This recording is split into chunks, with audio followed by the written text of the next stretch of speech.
Welcome into a Friday edition of Rick Corey's Sports Special. It's a very exciting day for me, not just because Keith is here, and once again, he's in a different location around campus. He's touring us of the entire Jenks schools. But anytime you're a radio guy, former radio guy, podcaster guy, I have a new microphone.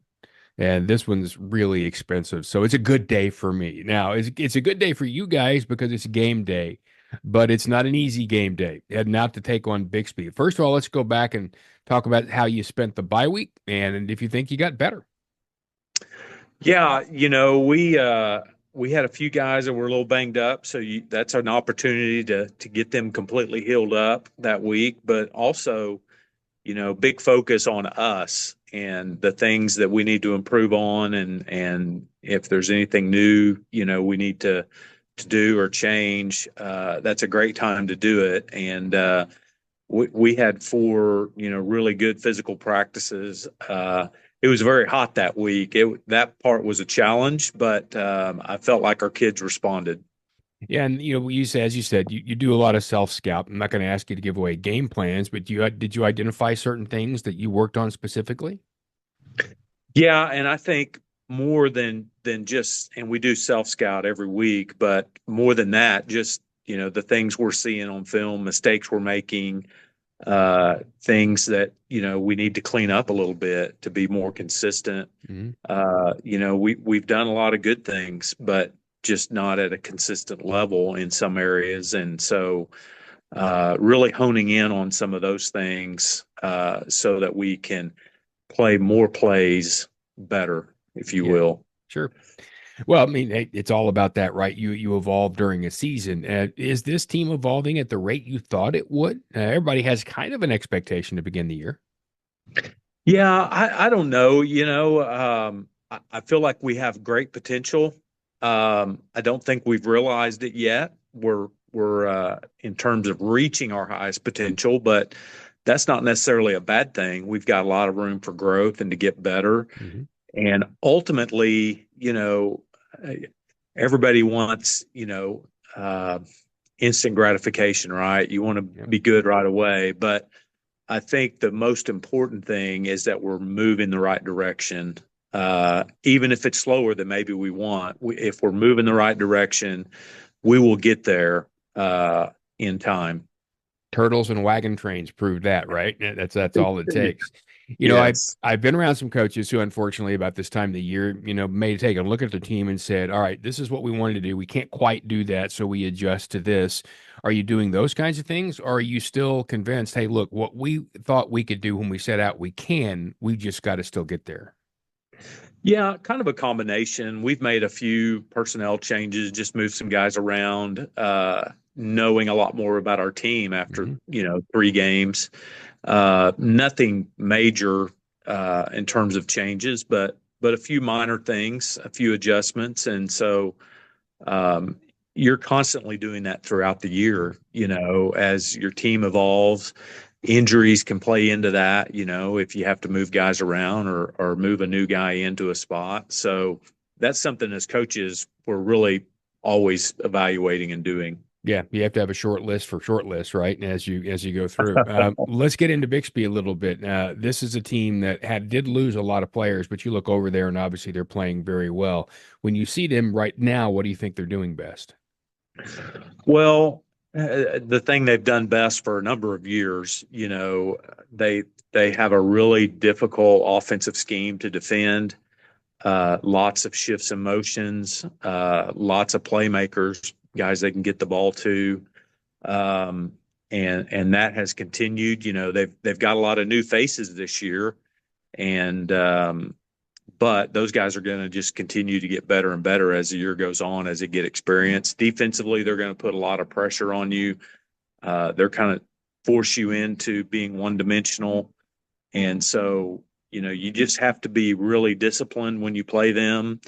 You got to have your eyes in the right place, and you've got to execute. What kind of things do you do this week in practice for your defense? Because as everybody hears that term nowadays, you have to have your eyes right. And heck, even back in the 70s when I played, you're reading your guy, you're reading your guard, you're reading through that to the running back. But it's even more complicated now. Do you just do it by running scout team guys through that? Do you walk them through it? How do you try to replicate it? So combination of things, formation, shift to motion recognition. So we make sure we're making the right adjustments when they move, uh, going fast tempo, just, getting multiple offensive huddles and just running plays. We want Friday night to be slower than practice, in those team sessions. And so just trying to trying to go even faster than their tempo so that on Friday nights, the speed of their offense, with the tempo changes doesn't impact our kids. How have you seen them kind of get better as the week has gone? You know, early on, as they're trying to learn about those motions adjustments, all those things, it can be a little messy those first day or two, but what you hope is that by Thursday, they're making all the right adjustments.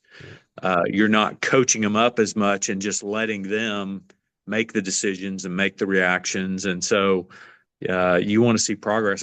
The other thing, your scout teams are so valuable. They always are. They're nobody talks about them enough. The value that they bring to your team, nothing glamorous, but they're a vital part of your success. And on a week like this, even more so, to give our offense and our defense, a good look at what Bixby does. And then those people become those program players Al and Trimble always talked about, guys who are there and they do everything you've asked. And then as a maybe a junior and maybe even just as a senior, they're starters and they're so doggone solid because you know what you're going to get from them.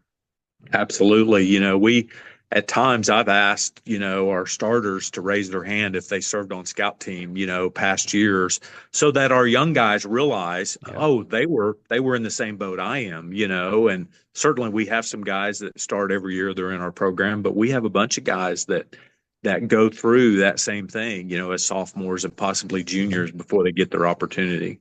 We've all been a bag holder at some point, right? Just about all of us, at least, have been a bag holder. I know I did a lot of that as a sophomore.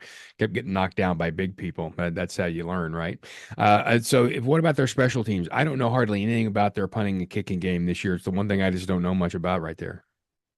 Well, they've kind of taken the same approach as their offense. They're going to get in a lot of different formations. They're going to try to make you have to practice and get lined up. Spend more time on special teams during the week, and then they'll shift back into a traditional formation and kick the ball, on punt or an extra point or field goal. So again, they put a lot of pressure on you. On their opponent to get lined up right, and if you don't, they take advantage of it. Yeah. Now you've obviously played in front of and will continue to play in front of really big, great crowds. This is going to be a pretty wild bunch out there. Did you do anything during the week? Did you, use noise or sound to try to get them used to it?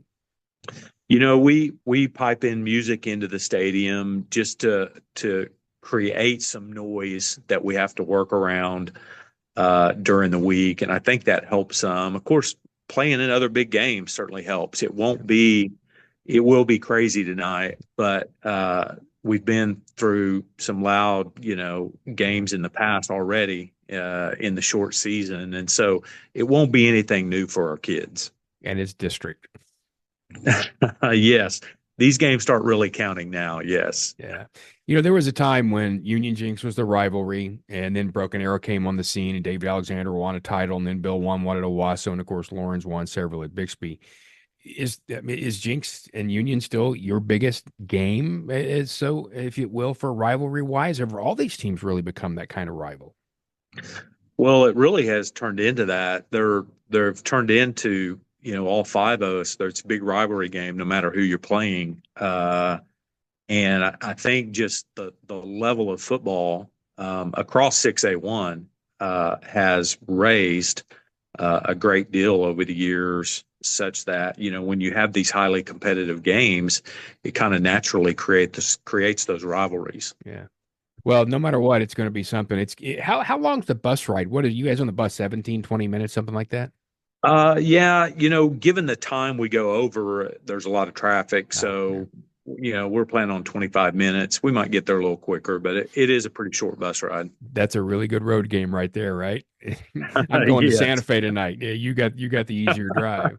Well, Keith, good luck to your guys, and I can't wait to see which room you show us next week. All right. I'll have to find a new one.